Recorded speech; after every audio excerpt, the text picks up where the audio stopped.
The Honda Civic, the official car of people who like A24 films. The car like that one weed in your parents' backyard that just does not die. It's the car that as a 16-year-old you dig on to get like 4 likes on Instagram and then own at 24 because you realize what you got wrong in life. Ladies and gentlemen, there's a version of this car that's even better. Sure, it looks like the new installment of Transformers that nobody really asked for, but it doesn't matter when you're dripping in that good gas mileage and a turbo 4-cylinder that isn't an indoctrination into a cult, because there's something else outside of Subaru, I promise. There was a time where you wanted to own one of these, but now you want to know, well, just a little bit more. I'm Alex Martini with 2 underscores on Instagram, and today we're talking about how to modify a 10th gen Honda Civic Type R.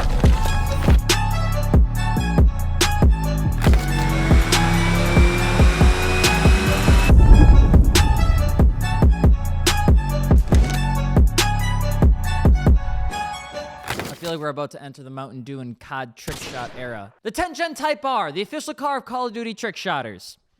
Welcome to Martini Works. You need parts? Mod your car at martiniworks.com. Have a Type R already built? Well, you can add it over to our build thread so that you can help people mod their car with us, because we quite frankly give a shit. You like this hoodie? We got that on the website too. It's why we started this thing, okay? The Type R can go all the way back to the EK Civic from 1997. More specifically, we're gonna be talking about how it affects the United States Type R, not the global Type R, because they got it for a lot longer than us, okay? The EK9 had some goodies shared from its brother, the Integra Type R, and would receive a whole bunch of goodies.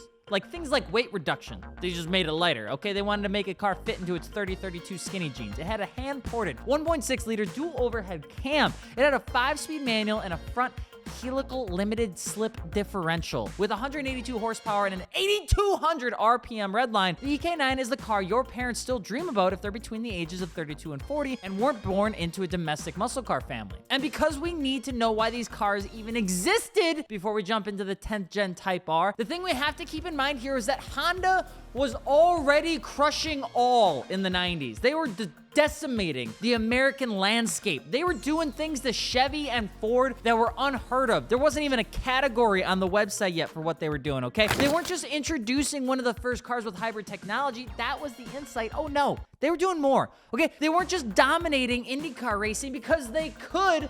Okay, no, Carmela, they were doing so much more. They weren't just taking on the development of some of the most radical technology to ever be featured into an engine, also known as variable valve timing and lift control, aka VTEC.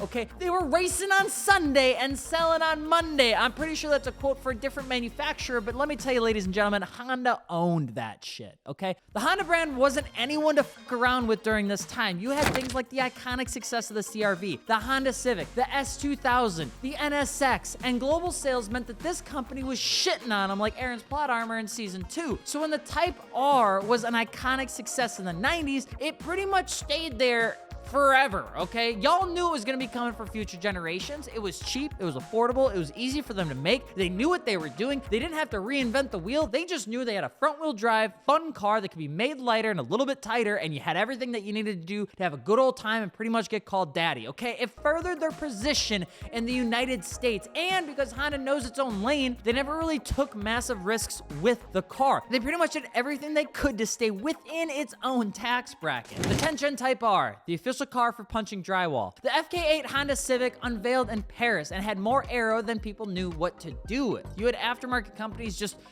literally choosing not to make parts for the car because there was nothing more they could do to make it more aggressive. Okay, Honda covered every lip, bumper, splitter, and extrusion with vents. There's vents everywhere. Most of them are functional, but some of them aren't. They're... Carmela, what are you doing up there? A 316 horsepower output came out of the K20C1 turbocharged straight 4, and holy shit, this car was wild. 20-inch wheels, 3 tailpipes, close ratio 6-speed transmission, 170 mile per hour top speed, and about 9 billion inches of headroom space that even made the man you can't see daily drive one of these. The joke is about John Cena. The 10th gen Type R, the car you take to buy bang. Probably. The 10th gen is objectively better than the 9th generation too. You got better ride quality. You got an updated interior. You got this thing called rev matching in case you don't know how to drive. Multi-link suspension in the rear with upgraded dampers to keep the power going to the front wheels, and a paint finish that doesn't seem to rub off. Like Honda, they did really good with engine, okay? It was the race car for the road philosophy. It was huge in this car, which means if you're looking to buy one, you probably should. And if you have one, you need to know the next part, which is how to modify this quick trip rib sandwich $1.79 special, because this car, it needs more love. The Type R isn't a slouch out of the factory either. Hideki Kakanuma led the project and is the same guy who said without Type R, there is no Honda. And the results are right there. The 10th Gen Type R set a lap record of 7 minutes 43 seconds on the Nürburgring in April of 2017. The R Plus mode gives you the experience you need to justify going to the chiropractor, and as the first Type R available in the US market, it made everyone who takes back pain medication stoked that the car they wanted as a teenager is finally here. Now, modifications are a bit tricky on this car, more so because just like every other already aggressive car, you can make them look kind of shitty really fast.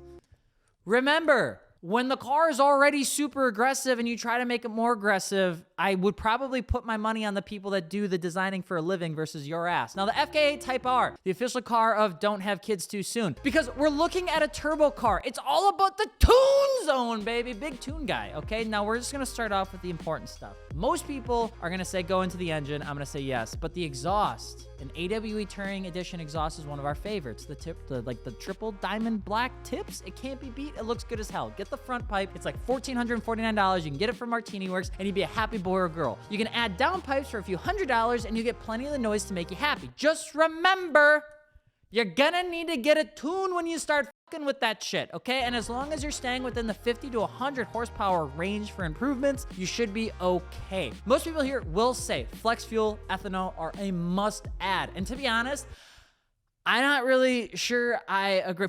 Yeah, it's worth it. Are you kidding me? As long as you have ethanol around you, you can handle the hassle. This car loves ethanol, E85, kick it a nickel, have some fun, okay? It requires a tune, but most people absolutely love these cars on that. And since you're changing out the cats and you're probably gonna be doing a fuel pump change, you're not gonna be worried about voiding your warranty because it's already voided.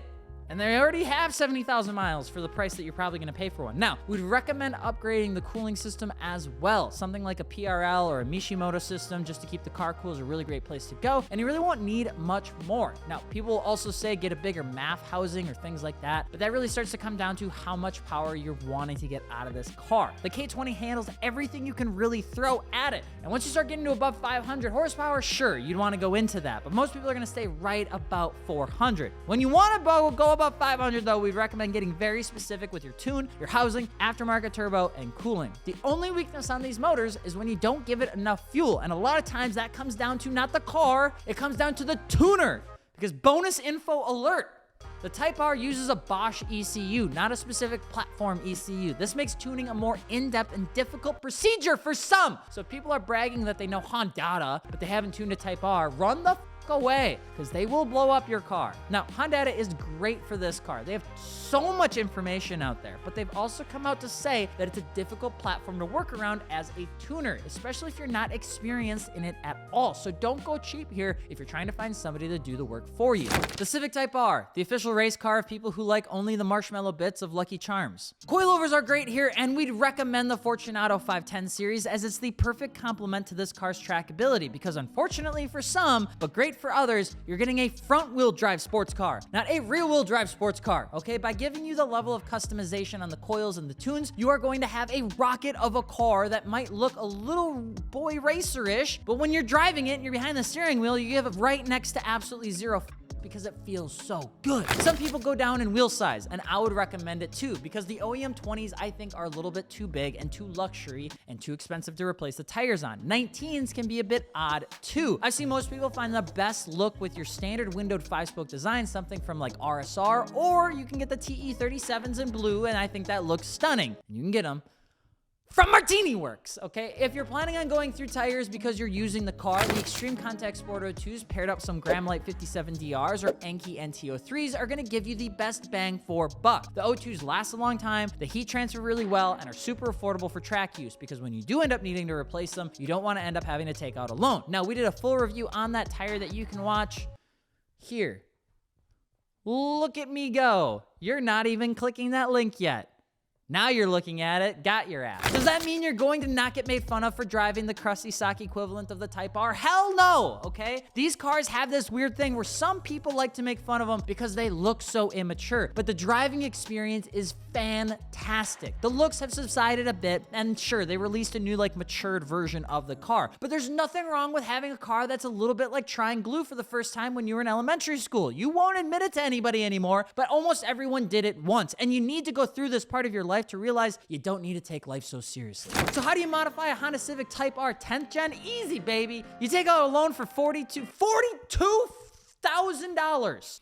Are you kidding me? Let's say you find a Type R for like $35,000. With $65,000, I was literally talking, I'm writing this video, and these are the prices. $35,000 for a 62,000 mile car. Jesus. After taking out a loan for $40,000 with tax, title, and licensing, take the remainder of your pride and ignore the interest because you own one of the best front-wheel drive sport cars out there. Now, go in there. You're gonna spend about $5,000 all in to get some Enki wheels, 19-inch, Continental tires from us. Then you're gonna build out some Fortunato 510 coilovers. You're gonna buy a downpipe and an exhaust, maybe snag up a little AWE intake, then snag up a Honda tune, and you have a good old detail on the exterior of the car, and voila. You have a 400 horsepower front-wheel drive menace to society that reminds middle-aged moms that car people are annoying, but it doesn't matter because this car's got back seats, and John Cena drives one. The Honda Civic Type R, the official car for car dads that don't give up on their dreams. But seriously, and most importantly, if you are looking to buy parts for your Type R, mod your car over at Martini Works. If you have questions on the platform, drop them below, and of course, thank you so much for watching. I'm Alex on Martini with 2 underscores on Instagram, and we'll see you later.